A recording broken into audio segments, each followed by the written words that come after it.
Corridor দিয়ে হাঁটছিল তখনই কিছু একটা পড়ার আওয়াজে তার পা থামে।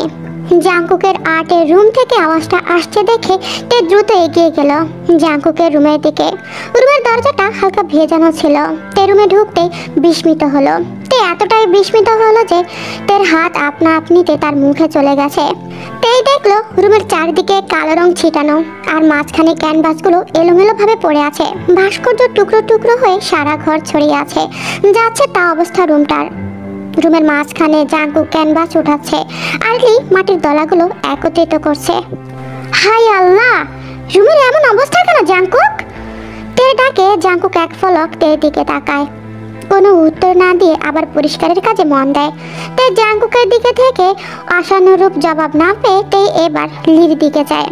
লিও মাথা ঝাঁকায়, যার মানে লি নিজেও জানে না। তে এবার নিজেও তাদের সাথে হাত লাগায়। ইস, কি অবস্থা হয়েছে রুমটার! আর প্রতিটি আর্ট একেবারে শেষ।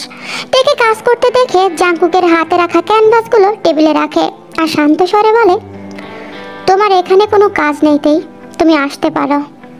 আজব, তোমাদেরকে হেল্প করছি আমি, দেখছো না রুমটার কি হাল? যেন ঘূর্ণিঝড় হয়ে গেছে এখানে। কি এমন হয়েছে বলো তো জাংকুক? আমার ইচ্ছে হয়েছে তাই এমন করেছি, এখন ইচ্ছে হয়েছে তাই পরিষ্কার করছি। তুমি যেতে পারো তেই। একসাথে করলে তাড়াতাড়ি হবে জাংকুক। আমি আর লি আমরা দুজনে যথেষ্ট, তুমি আসতে পারো। জাংকুকের এত নির্লিপ্ত কণ্ঠস্বর থেকে কিছুটা ভাবালো। নিশ্চয়ই কিছু একটা হয়েছে যার জন্য রুমটার এই অবস্থা। আর জাংকুকও কেমন বিষাদগ্রস্ত হয়ে আছে। জাংকুকের চোখ মুখ দেখে তো আমার কাছে এমনটাই লাগছে, বিষণ্ণ বিমর্ষ। কাল অবধি তো সব কিছু ঠিকঠাকই ছিল। আর কে আছে এত বড় দুঃসাহস দেখানোর মতো? এই কথাটা মাথায় আসতেই তের চোখের সামনে জিওনের চেহারাটা ভেসে উঠল।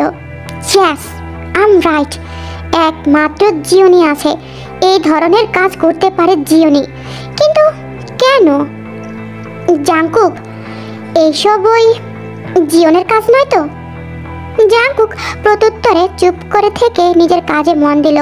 লিতের দিকে এমনভাবে তাকালো যেন আমি তো বিশ্বাসই করতে পারছি না যে তাই কিভাবে জানলো এসব জিওনের কাজ। তবে লির মুখবয় দেখে তে সত্যি সত্যি বুঝে গেল এসব জিওনেরই কাজ। তেই তখন আড়ালে বড় একটা নিঃশ্বাস ফেলল। জাংকুকের বাংলোটার পেছনে নদীর ধারে তে বসেছিল। বিকালের ঠান্ডা বাতাসের গায়ে কাদা হয়ে বিচ্ছে। তার পরনে কোনো সোয়েটার নেই, কিন্তু সেদিকে তে খেয়াল না দিয়ে ছোট ছোট কঙ্করগুলো নদীতে এক ধ্যানে ছুটছিল। তে চাইছিল আজকে চলে যাবে বাসায়। আমার এখন ভীষণ ইচ্ছে করছে বাসায় যেতে, কিন্তু জিয়ন বলেছে এখান থেকে নাকি সিউলে যাবে আগামীকাল। তাই আর আমার বাসা যাওয়ার দরকার নেই। আর যেহেতু আমার লাগেজ আমি সাথে করে নিয়ে এসেছি, তখন তো আর আমি সবে মাত্র গতকালই ভুসান থেকে এসেছি। আমার অফিসের ছুটিও শেষ। বসকে কিভাবে ম্যানেজ করব এখন আমি? এখন আবার ছুটি চাইলে তো দিবেই না, উল্টা আরো ধমকাবে। আর জিয়ন যদি বসকে ফোন করে তাহলে তো আমি নিজেই ফাঁসবো। উফ, বুঝতে পারছি না কিভাবে সবটা ম্যানেজ করব। জেনিকে বললে সে গাধিটা উল্টো আমাকেই ফাঁসিয়ে দেবে। Jungkook, yes Jungkook. জাংকুককে দিয়ে বলালেই তো চলে, ও তো সবটা জানে। ওকে দিয়ে বসকে হ্যান ত্যান তালিবালি বুঝিয়ে ছুটি নেওয়া যাবে, কারণ বস তো জাংকুকের ক্ষমতা সম্পর্কে অবগত। কথাগুলো ভেবেই তাই নিজের প্ল্যানের জন্য নিজেকে বাহবা দিচ্ছিল। উফ, এখন খালি জাংকুক ওই ঘাটতারা ম্যানেজারটাকে ম্যানেজ করতে পারলেই হলো ভেবেই তে যখনই উঠে গিয়ে পেছনে ফিরবে, ঠিক তার আগেই তে তার পেছনে থাকা মানুষটার বুকে হোঁচট খেয়ে উল্টে নদীতে পড়ে যেতে নিল। আর তখনই পিছনে থাকা মানুষটি তড়িৎ গতিতে তের হাত ধরে তেকে পড়ে যাওয়া থেকে বাঁচালো। তের হাত ধরা অবস্থায় তে ঝুলে রইল আর চুলের আগার কিছু অংশ নদীর পানিতে ছিল। তে মাথা উঠিয়ে তার হাত ধরা মানবটির দিকে তাকাতে দেখলো তের হাত ধরা মানুষটার কেউই নাই। সে মানুষটা হলো জাংকুক।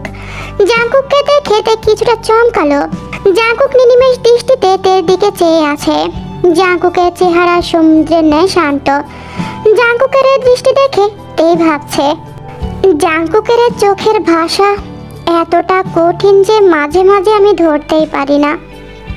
জাঙ্কুকের মনে ঠিক কি চলছে।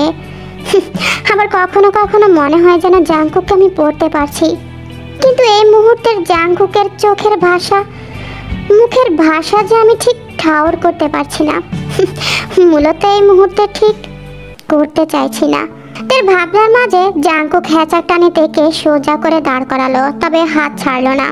তে তখন নিজে জাঙ্কুকের হাত থেকে নিজেকে ছাড়িয়ে নিল। জাঙ্কুকের দৃষ্টি এখনো তের দিকে নিবদ্ধ। তে ভেতরে ভেতরে এতটাই অস্থির অনুভব করলো যে তে ঠিক মতো কিছু বলতেই পারলো না। উফ, আমি না হয় কিছুই বলতে পারছি না, কিন্তু এই জাঙ্কুক ও তো কিছু বলছে না। এইভাবে বিব্রতিকর পরিস্থিতি সৃষ্টি করার কোনো মানেই হয় না ভেবেই তাই নিজেকে গুছিয়ে নিয়ে বলল, থ্যাঙ্কস, বাট তুমি এখানে হঠাৎ করে? জাঙ্কুক তার দিক থেকে তার দৃষ্টি সরিয়ে নদীর পানিতে বিদ্ধ করল। জায়গাটা আমার, তাই আমি এখানে। জাঙ্কুকের এমন কাটখাট উত্তরে তে ভেঙচি কাটতে গিয়েও থেমে গেল। না, এখন জাঙ্কুকের সাথে ভালো ব্যবহার করতে হবে। ওকে রাগিয়ে দিলে যদি বসের সাথে কথা বলতে না করে দেয় তখন ভেবেই তে জোর করে তার মুখে হাসি এঁটে রাখলো। দেখলো কিছুটা দূরে গাছের গুড়ির কাছে ক্যানভাস আর তুলি রাখা। ও, তুমি ছবি আঁকছিলে বুঝি? ঠান্ডা বাতাসে জাঙ্কুকের কপালের ধারে চুলগুলো উড়ছিল। চোখের মোটা প্রেমের আবরণের বিপরীতে থাকা গভীর দুটো চোখ তীর্যক দৃষ্টিতে নদীর পানে তাকিয়ে তাই কিছু একটা ভেবে জিভ দিয়ে ঠোঁট ভিজিয়ে নিয়ে যথাসম্ভবত সুন্দর গলায় বলল জাঙ্কুককে, জাঙ্কুক, একটা সাহায্যের প্রয়োজন ছিল। জাঙ্কুক নিরুত্তর। আমি আর কি জিয়নের সাথে এখন কোনো ঝামেলা করতে চাইছি না, আর বসের থেকে ছুটি নেওয়াও সম্ভব না। জিয়ন যদি বসকে ফোন করে তাহলে আমাদের মাঝে ঝামেলার সৃষ্টি হবে। আই থিঙ্ক তুমি ব্যাপারটা বুঝতে পারছো আমি কিসের কথা বলছি, তাই তো? তাই বলছিলাম যে তুমি যদি কষ্ট করে একটু বসের সাথে কথা বলতে, মানে ছুটির কথাটা যদি। বসের নাম্বারটা দাও। জাঙ্কুকের কথা শুনে তে থমকে যায়। নিজের দোকানকে বিশ্বাসই করাতে পারলো না তেই। OMG, like seriously? জাঙ্কুক এত সহজভাবে মেনে নিচ্ছে? মানে সিরিয়াসলি, এটা কি আদৌ পসিবল যে জাঙ্কুক আমাকে প্রতিনিয়ত হেনস্থ করে, অপমান করে কথা বলে? সেই জাঙ্কুক কিনে প্রথমবার আমি কিছু একটা বললাম আর জাঙ্কুক কোনো বাক্য বয়ে মেনে নিল সেটা। আমি তো ভেবেছিলাম জাঙ্কুক প্রথম আমাকে হেল্প করতে মানা করবে, কিংবা বলবে নিজের ঝামেলা নিজেই সামলাও। আমি কোনো সামান্য মেয়ের চামচা নই যে তার হয়ে অন্যের কাছে ছুটির জন্য মিনতি করব। কিন্তু তা তো হলো না। জাঙ্কুক এত সহজেই আমাকে হেল্প করছে। এটা কোন জাঙ্কুক? আমি যে জাঙ্কুককে চিনি, এটা কি সেই জাঙ্কুক? আর জাঙ্কুক এতটা চেঞ্জ হলো কি করে? সেসব পরে ভাবেও, যাকগে সেসব পরেও ভাবা যাবে। এমন হাবিজাবি ভেবেই তে জাঙ্কুককে তের বসের নাম্বারটা দিল। জাঙ্কুক সাথে সাথে কল করলো তের বসকে। হ্যালো, আপনি কি তের বস বলছেন? জি, কিন্তু আপনি কে? আমি তের। জাঙ্কুকের কথার মাঝখানে বস বলে, ও আপনি কি তের বয়ফ্রেন্ড বলছেন? বসের কথা শুনে জাঙ্কুক একবার তের দিকে তাকালো, দেখলো তে তাদের কথা শুনতে পাচ্ছে কিনা। জাঙ্কুক তখন ছোট করে উত্তর দিল, জি স্যার বলুন। তের ছুটির দরকার 1 সপ্তাহের জন্য। কিন্তু স্যার, এই 1 সপ্তাহের ছুটি তো শেষ, এখন আবার ছুটি? Because she is sick. ও, কি হয়েছে ওর? এনিথিং সিরিয়াস কিছু স্যার? নিউমোনিয়া হয়েছে ওর। So sad. আচ্ছা স্যার, ও যতদিন ইচ্ছে ছুটি নিক। ওকে, রাখছি তাহলে বলে জাঙ্কুক ফোনটা কেটে দিতেই তে চেঁচিয়ে উঠে বলল, আর কোনো অজুহাত খুঁজে পাওনি তুমি জাঙ্কুক? একেবারে সরাসরি আবারও তেকে উপেক্ষা করে কোনো উত্তর না দিয়ে ক্যানভাস আর তুলে নিয়ে গট গট করে চলে গেল সেখান থেকে। তে তখন দুহাত কোমরে রেখে বিরক্তিকর সুরে বলল, আজব দুনিয়ার আজব মানুষ। রাতের বেলায় মিনি ছাদের সুইমিং বেঞ্চে বসেছিল তেই, দৃষ্টি তার তারা ভরা আকাশে। জিয়ন দুটো কফির মগে নিয়ে একটা তেকে দিল, আরেকটা নিজে নিয়ে বসে তের পাশে বসলো। সামনে পাতা চেয়ারে লি বসেছিল। এতক্ষণে তার দৃষ্টি তের উপরে থাকলেও জিয়ন আর শালির দৃষ্টি সরিয়ে নিল। একটু পর জাঙ্কুক আসলো, এসে লির সামনে চেয়ারটায় বসলো। জ্যাকেট থেকে 5টি টিকিট বের করে টেবিলের উপরে রাখলো জাঙ্কুক। একটি বাড়তি টিকিট, কারণ তেই নাকি তার কোনো ফ্রেন্ডকে ইনভাইট করবে। জিয়ন বারবার বারণ করতে চেয়েছিল, কিন্তু তখনকার ওই ব্যবহারের কারণে তেকে কষ্ট দিয়েছিল বলে জিয়ন আর বারণ করেনি। জাঙ্কুক চোখে চশমা এক হাতে ঠিক করে নিয়ে সকলকে উদ্দেশ্য করে বলে, কালকে সকাল 8টায় ফ্লাইট। তেই তোমার ফ্রেন্ডকে বলবে 7:30টার মধ্যে যেন এয়ারপোর্টে থাকে। তাই মাথা নাড়িয়ে কপিতে চুমুক দিল। তখনই লিসা আসলো। ফোন দেখতে দেখতে জাঙ্কুকের কথায় লিসা মুখ তুলে ব্রু কুঁচকে বলল, কোথাও যাওয়া হচ্ছে নাকি? আমরা সবাই সিউলে যাব। কখন এসব নিয়ে তোরা প্ল্যান করলি?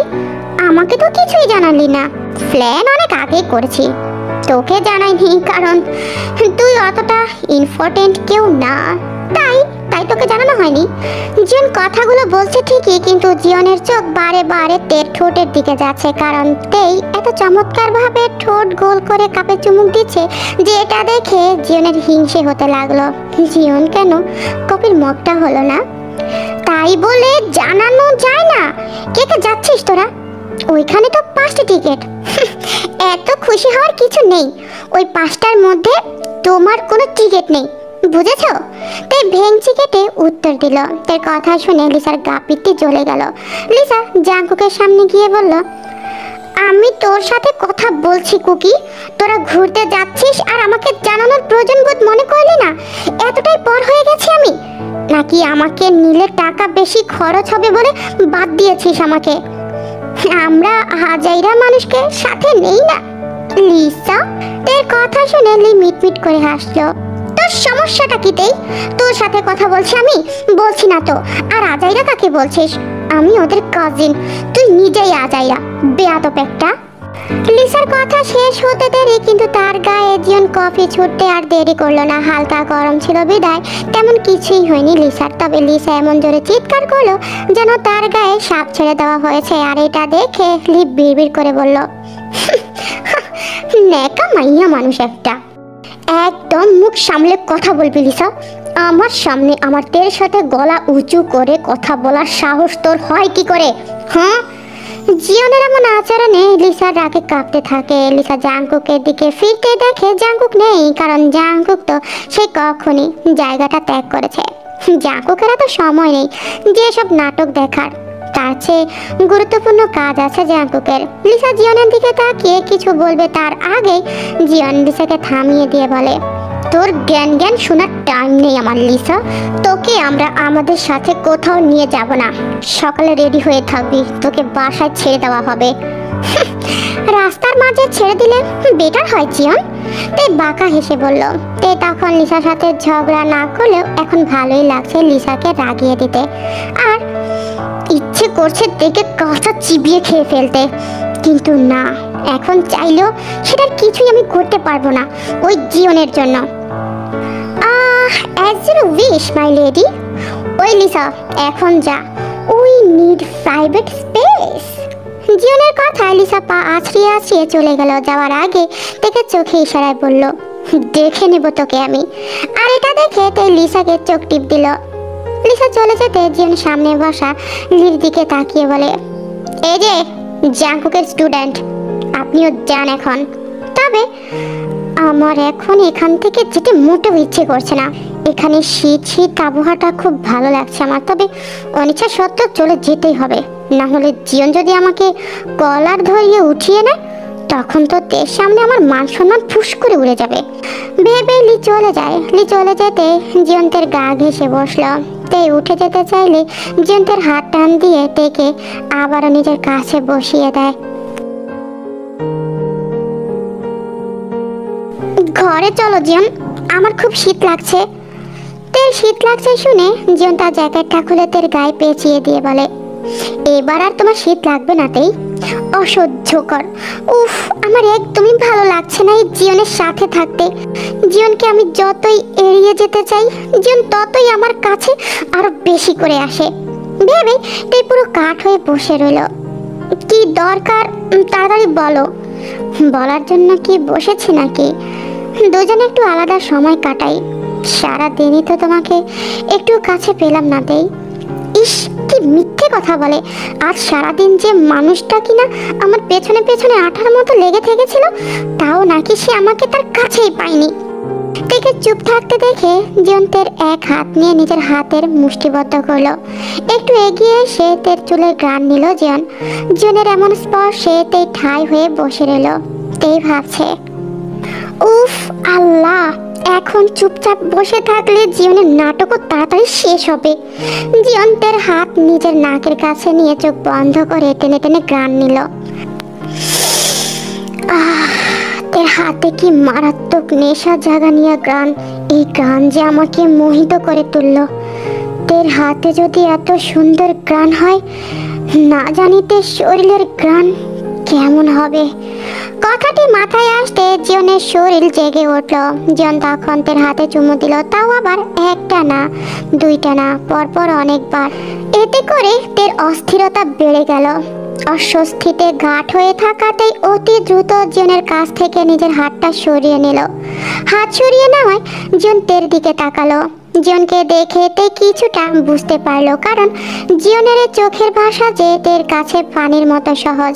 তে বুঝতে পারলো জিয়নের অবস্থান, কারণ তে যে জিয়নের চোখে নেশা দেখছে, এর জন্য নেশা। মুহূর্তে তে জিয়নকে দু হাতে দূরে ঠেলে দিয়ে বসা থেকে উঠে দাঁড়ালো, কারণ তে জানে এই মুহূর্তে জিয়ন উল্টাপাল্টা যে কোনো কিছু করে ফেলতে পারে। তে আর দেরি না করে বড় বড় পা ফেলে সেখান থেকে চলে যেতে লাগলো, কিন্তু জিয়ন দৌড়ে এসে তের কোমরে জড়িয়ে ধরলো। কি কি করছো কি তুমি জিয়ন? তুমি কি পাগল হয়ে গেছো? ছাড়ো, কেউ কেউ এসে দেখে ফেলবে। জিয়ন, আমাকে ছাড়ো বলছি, ছাড়ো জিয়ন প্লিজ। কিন্তু জিয়ন তেকে ছাড়লো না, বরং আরো শক্ত করে জড়িয়ে ধরলো তেকে, আর তের ঘাড়ের কাছে নিজের নাক নিয়ে নাক ঘষতে লাগলো। তের গায়ে থাকা জ্যাকেট গলিয়ে তের পেটে জিয়ন হাত দেওয়ার চেষ্টা করলো। এই শীতল আবহাওয়ায় মৃদু লাইটিংয়ে জিয়নের কামনাকে আরো জাগিয়ে তুললো। তবে কেন জানি জিয়নের এমন স্পর্শে তের গা ঘিন ঘিন করতে লাগলো। অবশ্য জিয়নতেই তাদের এই সম্পর্কে জিয়ন শুধু কয়েকটা চুমুই খেয়েছে তেকে, তাও আবার কপালে কিংবা গালে। তবে সেটাও হয়েছে তে কিছু বুঝে ওঠার আগেই। এছাড়া তাই কখনো জেনে বুঝে জিয়নকে তের কাছে ঘেঁষতে দেয়নি। তাই খুব কষ্ট করে তার পেটের দিক থেকে ধেয়ে আসা জিয়নের হাতটা ঠেকালো, কিন্তু জিয়নের শক্তির সাথে তে পারছে কই। জিয়ন ছাড়ো বলছি, ছাড়ো জিয়ন প্লিজ। তে ছটপট করতে লাগলো। তের কথা আর ছটপট করাটা জিয়নের কানে কিছুই ঢুকলো না, কারণ জিয়নের মাথায় নেশা চড়ে বসেছে, তেকে কাছে পাওয়ার নেশা। তের কন্দন্নত কণ্ঠ যেন জিয়নের কাছে নেশার মতো লাগছে। জিয়ন ছাড়ো বলছি। অসভ্যতা করার কিছুটা লিমিট থাকে জিয়ন, ভুলে যেও না তোমাকে আমি বলেছিলাম যে আমাদের সাথে এমন কোনো অসভ্যতামো করতে পারবে না। জিয়ন প্লিজ, জিয়ন এমনটা করো না জিয়ন প্লিজ, ছাড়ো আমাকে জিয়ন, কেউ এসে দেখে ফেলবে আমাদের এইভাবে। জিয়ন প্লিজ ছাড়ো। তে চেঁচালো আর অকথ্য ভাষায় গালিগালাজ করতে লাগলো। জিয়ন্তের এমন কথায় মুহূর্তেই জিয়ন্তেকে দেয়ালের সাথে চেপে ধরতে চাইলো। কেন তুমি আমাকে বারবার বারণ করো? আমরা দুজনকে ভালোবাসি, তাহলে একসাথে কিছুটা সময় কাটাতে তোমার এত আপত্তি কেন? তার মানে কি তুমি আমাকে ভালোবাসো না? ভালোবাসো তুমি আমাকে, তাই তো? ভালোবাসলে কি এমন অসভ্যতামো আর নোংরামো করতে হবে জিয়ন? আমাদের এখনো বিয়ে হয়নি জিয়ন। আমি তোমাকে আগেও বলেছি, এখনো বলছি, বিয়ের আগে আর কখনোই এমন ধরনের অসভ্যতামো আর নোংরামি আমার সাথে করতে আসবে না। I don't like to do this things before marriage জিয়ন। কথাগুলো বলেই তে জিয়নের কাছ থেকে নিজেকে ছাড়িয়ে নেয়। জিয়নও আর কিছুই বলল না, কারণ জিয়ন খুব ভালো করে জানে তে যে এসব পছন্দ করে না। এসব বলার পরেও তের যেন রাগ কমছে না। পরে তেই তার পাশে থাকা গাছে পানি দেওয়ার জন্য 5 হাতে নেয়। জিয়ন কিছু বুঝে ওঠার আগেই তে জিয়নের দিকে ঠান্ডা পানি ছুঁড়ে দিল। এতে করে মুহূর্তেই জিয়নের পুরো শরীর ভিজে গেল। হঠাৎ পানির টল সহ্য করতে না পেরে জিয়ন কাশি দিয়ে ওঠে। কেমন লাগছে এখন তোমার জিয়ন? ঠান্ডার কারণে জিয়ন কিছুই বলতে পারল না। তেই তেই আমার ঠান্ডা লাগছে, তেই তেই আর পানি দিও না প্লিজ। তেই আহারে অনেক কষ্ট হচ্ছে বুঝি? কি করতে যাচ্ছিলে? এখন মনে পড়ছে তো জুন? আজকে না ক্ষমা চেয়েছিলে আমার কাছ থেকে আর বলেছিলে আমাকে কোনো কিছুতে জোর করবে না, এখন কি হলো? তেই তেই আই এম সরি তেই। তেই প্লিজ পানিটা ছড়াও, আমার প্রচুর ঠান্ডা লাগছে তেই। আমি ঠিক জানতাম জিয়ন এটাই বলবে, এছাড়া কি বলার আছে ওর? একটা ভুল করবে আবার সরি বলবে, আবার ভুল করবে, এভাবে চলতে থাকে ওর। হয়েছে হয়েছে, এখন চলো নিচে যাও, যত সব। আচ্ছা ওয়েট, আমি আগে যাব। আর শুনো, তোমার যদি জ্বর আসে তাহলে জাংকুককে বলো না যে আমার জন্য তোমার এমন হয়েছে। এমনি তো দোষ তোমার, তবে তোমার দোষ জেনেও তো তোমার প্রাণের ভাই তোমাকে কিছুই বলবে না, উল্টো আমাকেই কথা শোনাবে। তার চেয়ে বরং কিছু বলার দরকার নেই, কিছু জিজ্ঞেস করলে নিজের জন্য জ্বর হয়েছে এমন কিছু একটা বলবে, যাতে করে আমার দিকে তোমার ভাই জাংকুক আঙ্গুলটা না তুলে। বলে তে হেঁটে চলে গেল সেখান থেকে।